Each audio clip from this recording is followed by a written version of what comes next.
tariff fraud is soaring. I want to share what I am seeing. So I actually own an e-commerce company. I founded it in 1999 in college.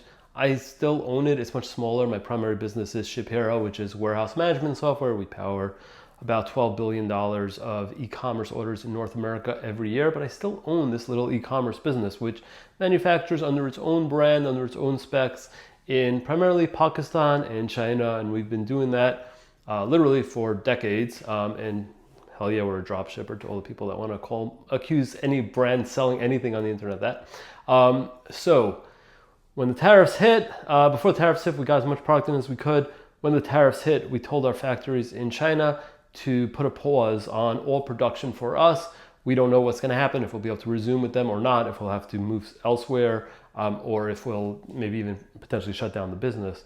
But I immediately got a response from two of the manufacturers, warehouses we've worked with for a long time, saying, hey, don't worry about the tariffs. It's not going to cost you anything. We understand the problem. We're going to send a DDP, which means delivery duties paid. And we, as the factory in China, will cover 100% of the duties. It won't cost you an extra penny. Don't worry about it. We want to keep working. I said no, because one of the purchase orders is $30,000, others I think $60,000. For the $30,000 purchase order, they would be responsible for somewhere around like $43,000 in tariffs. Clearly, they're not going to pay $43,000 in tariffs. So either maybe some of that they're going to get back from the Chinese government, and some of it they're going to get because they're going to under-declare, they're basically going to lie and say that the goods cost less than they did to reduce the bill. I don't want to be involved in that, A, because I don't want to commit fraud, but B, even though they file all the paperwork, they pay for it, they provide all the data, I am actually what's called the IOR, the importer of record. As the importer of record, I am actually responsible for any fraud that they commit. So while CBP will try to go after them, they can't. They're in China, they're going to come after me as well. I don't want that responsibility. You have to pay a multiple of the underdeclared amount. Don't want that. Don't want to get involved. So I simply said no. And I don't want to out any of those factories. I have no hard feelings to them. As hard as this is on e-commerce brands in the US, it's equally as hard on factories in China who've literally, like I said, we've been working with some factories for decades. They built real businesses out of nothing, and now their businesses are at risk. They have hundreds of employees who they might have to lay off, and I know a lot of people watching this won't care, but I do, and I want nothing bad for them. I hope only the best, and I hope to continue to be able to work with as many of them as possible because they're good people.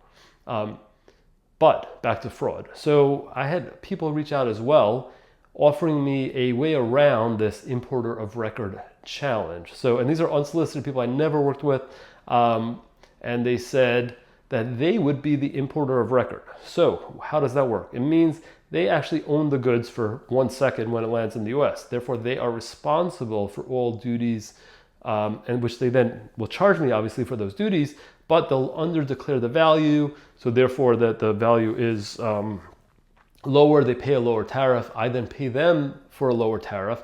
And while what they're doing is not legal, I'm buying it technically from this entity that is the importer of record, that's domestic and ready in the US. Therefore, I am not committing any direct fraud. And I'm not saying it's legal. Maybe there's some other statutes that make that illegal. But anyways, on a sort of a high level basis, I'm not responsible for the CBP because I'm not buying anything from overseas. I'm buying it from the US importer of record. It's already in the country when I buy it.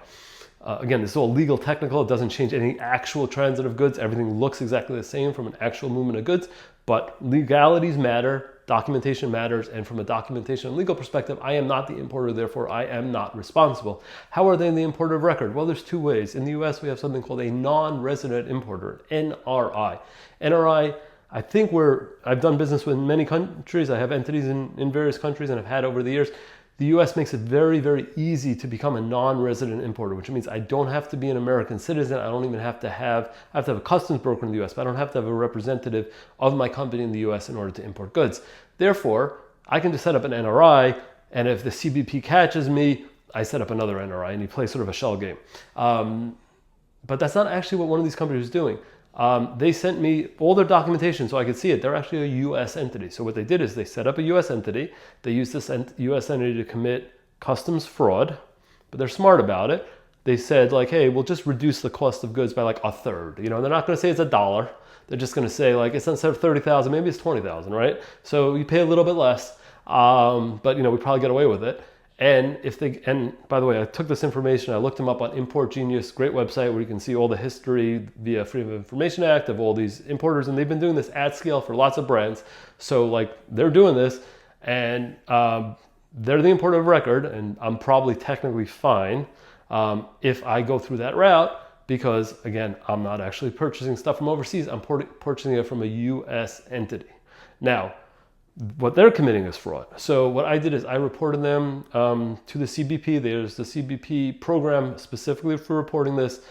I recommend everyone does it. I think they actually give you some money if they're able to retrieve it, which they're not going to get any money. But anyways, you should, because the entity doesn't have any money and it will disappear and they'll make a new one. But anyways, regardless, I reported it there and I sent the information to a couple of media outlets. Hopefully we'll run stories with this, which will try to get some attention.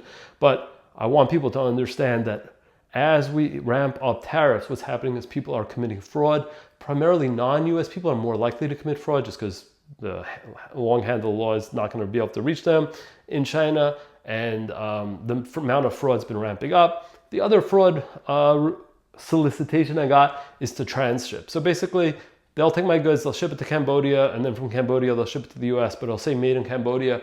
Therefore, I won't get hit with the 145% tariff. Again, we're going to see a massive increase in goods coming from countries where the amount of factories has not gone up nearly enough to support that increase of goods. And that's because this can be transshipped. It's called border hopping. It's also fraud. It's also going to happen on the scale. It wouldn't be surprised me if we had $100 billion of this fraud over the next year, because there's a lot of people that are backed in a corner, both on the factory and the brand side, whose businesses are going to fail at the current rate. And they're going to do stupid things, include committing fraud. So I'm sharing this. I don't recommend anyone do this. And if I look horrible, I'm really happy about that, because my daughter was born 7 days ago. I've been in the hospital, I think 5 of the last 7 nights, which is fine. She's totally great. Everything's amazing. I'm very happy, just a little tired. Thank you for watching.